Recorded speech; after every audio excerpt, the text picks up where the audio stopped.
سامعین السلام علیکم. پروگرام بلیک وائٹ اینڈ گرے میں آپ کا میزبان اشتیاق بیگ. گزشتہ شام وزارت قانون نے 2 صدارتی نوٹیفیکیشن جاری کیے اور ان نوٹیفیکیشن کی روح سے صدر مملکت نے لاہور کے چیف جسٹس خواجہ شریف کو فوری طور پہ سپریم کورٹ کا جج مقرر کیا اور جسٹس میاں ثاقب نثار کو لاہور ہائی کورٹ کا چیف جسٹس مقرر کیا.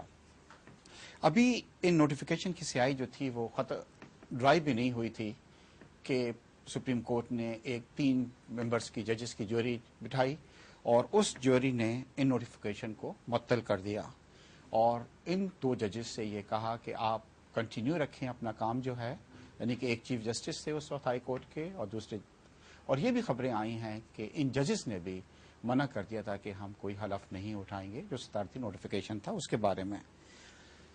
کل پوری رات پوری شام سپریم کورٹ کے فیصلے کے بعد یہ نوٹیفیکیشن جو تھے اس کو جو معطل کیا گیا تھا, اس طرح کی خبریں اڑتی رہیں کہ ملک میں دوبارہ ایمرجنسی جو ہے وہ نافذ کی جا رہی ہے اور صدر صاحب جو ہیں وہ ایمرجنسی کو نافذ کر دیں گے. اور ایسا لگ رہا تھا کہ 2 جو ادارے ہیں ان میں تصادم کی صورتحال پیدا ہو گئی ہے اور یہ جو ہے جس طریقے سے 2 بڑے ادارے ہیں, اگر یہی صورتحال رہتی ہے تو مزید بحران کا شکار ہو سکتا ہے. اس وقت آلریڈی پاکستان جو ہے کئی بحرانوں میں گرا ہوا ہے. آج اس ٹاپک کو ہم ڈسکس کریں گے یہاں پہ اور ہمارے ساتھ 2 ماہرین جو ہیں وہ تشریف رکھتے ہیں. میں ان کا انٹروڈکشن آپ کو کراتا ہوں. جسٹس شائق عثمانی صاحب ہیں, آپ سابق جج ہیں سندھ ہائی کورٹ کے, اور ساتھ میں اقبال حیدر صاحب ہیں, آپ لا منسٹر بھی رہ چکے ہیں, آپ اٹارنی جنرل بھی رہ چکے ہیں اور اس وقت کو چیئرمین ہیں human rights commission of Pakistan کے. میں آپ دونوں گیسٹ کو ویلکم کرتا ہوں پروگرام میں. اور سب سے پہلے جسٹس صاحب آپ سے میں کروں گا کہ یہ جو کل صدارتی شام میں یہ نوٹیفیکیشن جاری ہوا, جس کی نوٹیفیکیشن کے بعد سپریم کورٹ نے پھر اس پہ ایکشن لیا, 3 رکنی بینچ نے, اور ججز کو کہا کہ نہیں جی وہ کنٹینیو رکھیں اور اس کو کالعدم قرار دے دیا, اس کو معطل کر دیا. حکومت یہ کہہ رہی ہے کہ جی ہم نے جو کیا ہے اس میں کوئی غلط چیز نہیں ہے اور آئین کے مطابق یہ چیز جو ہے وہ ہم نے کی ہے. یہ مجھے بتائیں کہ پاکستان کی تاریخ میں اس طرح کی کوئی پریسیڈنس ملتی ہے کہ اس طرح کا کوئی واقعہ ہوا ہو؟ یہ جو 2 ججز ہیں شائق صاحب, یہ ان کا تعلق پیپلز پارٹی سے تو نہیں ہے, یہ آف کورس مطلب ہائی کورٹ کے اندر جو ہیں, اگر ان میں سے سپوز ان کیس اس کو اگر مسئلہ نہیں بنایا جائے کہ جناب کس کو سپریم کورٹ بھیجا جاتا ہے, مسئلہ اصل میں کیا ہے؟ ایک عام آدمی یہ سمجھنے سے قاصر ہے کہ چھوٹے سے مسئلے کا اتنا بڑا اثر پڑ سکتا ہے کہ ملک ایک بحران کا شکار ہو سکتا ہے. ذرا آپ تھوڑا سا اس پہ لائٹ ڈالیے کہ ہے کیا چیز یہ. دیکھیے, یہ تو آئین میں لکھا ہوا ہے کہ کس طرح سے سپریم کورٹ کے جج کو اپوائنٹ کیا جائے گا اور کس طرح سے ہائی کورٹ کے ججز کو اپوائنٹ کیا جائے گا. جو آرٹیکلز ہیں کانسٹیٹیوشن میں وہ ایک تو 177 ہے جو سپریم کورٹ کے متعلق ہے اور ایک 193 ہے جو ہائی کورٹ کے متعلق ہے. اس کے بعد پھر آپ کو یاد ہوگا کہ وہ ایک کیس تھا الجہاد ٹرسٹ کا, بڑا فیمس کیس, ججز کیس جو کہتے ہیں, جی ہاں 96 کی بات ہے. تو اس وقت اس میں اس ججمنٹ میں ان 2 آرٹیکلز کی تشریح کی گئی کہ اس کے اصل میں معنی کیا ہیں. جہاں تک کہ 177 کا تعلق ہے جو کہ سپریم کورٹ کے ججز کے اپوائنٹمنٹ کا, اس میں کوئی خاص تشریح نہیں ہے, صرف یہ آبزرویشن ہے کہ جو سینئر موسٹ سپریم کورٹ کا جج ہے اس کو ایک قسم کا امپلائڈلی, یہ بھی نہیں کہا کہ وہ اس کی کوئی ضروری ہے, ان کا امپلائڈلی یعنی اس کو چیف جسٹس بنانا چاہیے. اور اپوائنٹمنٹ سپریم کورٹ کے جج کے متعلق کچھ نہیں لکھا ہوا آئین میں کہ کیا کون ہونا چاہیے. لیکن ہائی کورٹ کے متعلق جو ہے اس کی کافی حد اس تک کا یہ ہے کہ جو چیف جسٹس ہوتا ہے ہائی کورٹ کو, اس کو جو سینئر موسٹ کو لے کے جائیں گے سپریم کورٹ میں. نہیں, ایسی کوئی بات نہیں, ایسی کوئی بات نہیں لکھی ہوئی ہے. صرف اس میں یہ لکھا ہوا ہے کہ سپریم کورٹ کا جج اپوائنٹ پریزیڈنٹ کرے گا after consultation with the chief justice of Pakistan. After یعنی کنسلٹیشن کرنے کے بعد. یہ نہیں کہا ہے کہ کون کس کو بنانا ہے کس کو نہیں بنانا. اس میں سینئرٹی کاؤنٹ نہیں ہے, بلکہ اس میں تو اگر کوئی ایڈوکیٹ بھی 15 سال جس کی پریکٹس ہو ہائی کورٹ کی, وہ سپریم کورٹ کا جج ڈائریکٹ بن سکتا ہے. اس کو لے آ سکتے ہیں آپ. بالکل بالکل, یہ آئین میں موجود ہے. تو اس میں یہ کہیں نہیں لکھا ہوا کہ آپ کو جو چیف جسٹس ہے ہائی کورٹ کا اس کو ہی بنانا ہے. یہ غلط فہمی ہے عام طور سے, الجہاد ٹرسٹ کیس میں بھی نہیں لکھا ہوا اور آئین میں بھی نہیں لکھا ہوا. لیکن جو ہائی کورٹ کے جج کے متعلق اس میں یہ ہے کہ اس میں کافی ایکسپلینیشن ہے.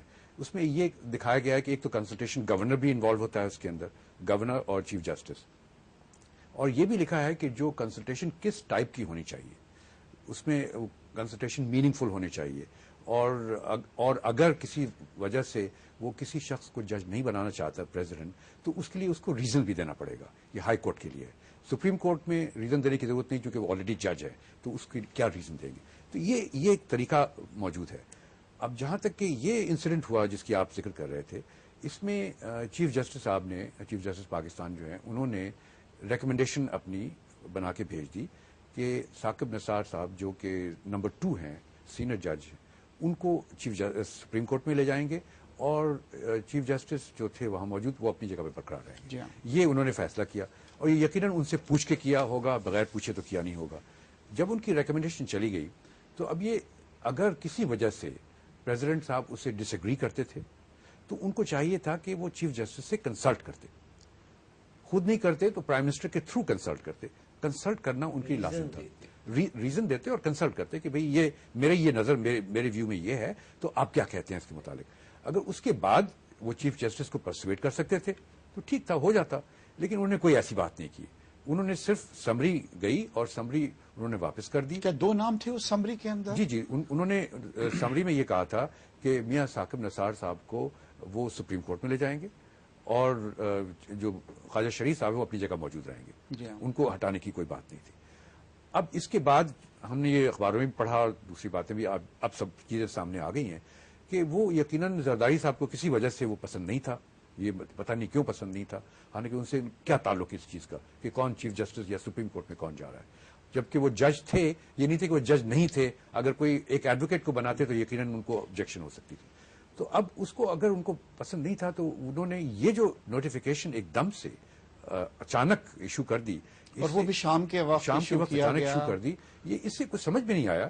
نہ اس میں کوئی لگتا ہے کہ جو ان کے ایڈوائزر تھے انہوں نے غلط ایڈوائز دی ہوگی ان کو کس طرح سے کرنا چاہیے, یا کس طرح سے انہوں نے اس فیصلے پہ پہنچے. عثمانی صاحب, آپ سوچتے ہیں کہ غلط ایڈوائز جو تھی پریزیڈنٹ کو دی گئی, جس کی وجہ سے ایک بحران جو ہے وہ پیدا ہوا ہے.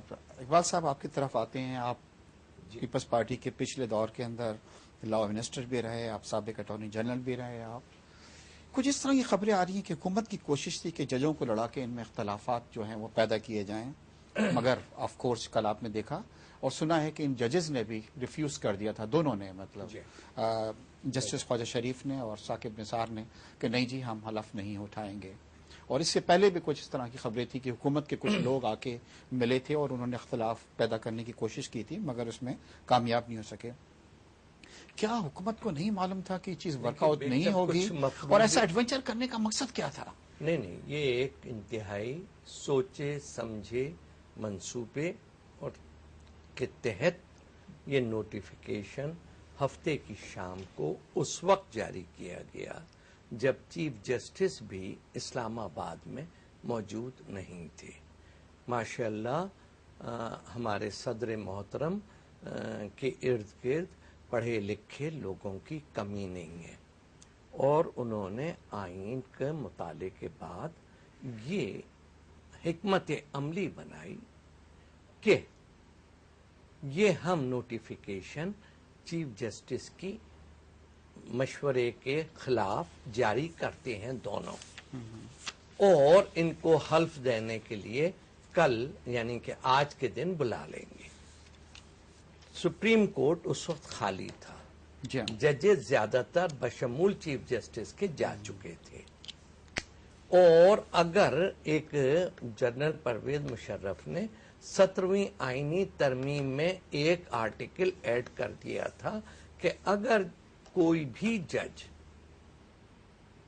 مقرر کردہ تقرری کو قبول نہیں کرتا تو وہ اس کی سروس ٹرمینیٹ سمجھی جائے گی. انہوں نے یہ اسکیم کی تھی کہ اگر ثاقب نثار یا خواجہ صاحب اپنی تقرریوں پر نہیں جائیں گے تو یہ اپنے معطل تصور کیے جائیں, برطرف تصور کیے جائیں. اور دوسرے دن کو بلایا بھی گیا تھا.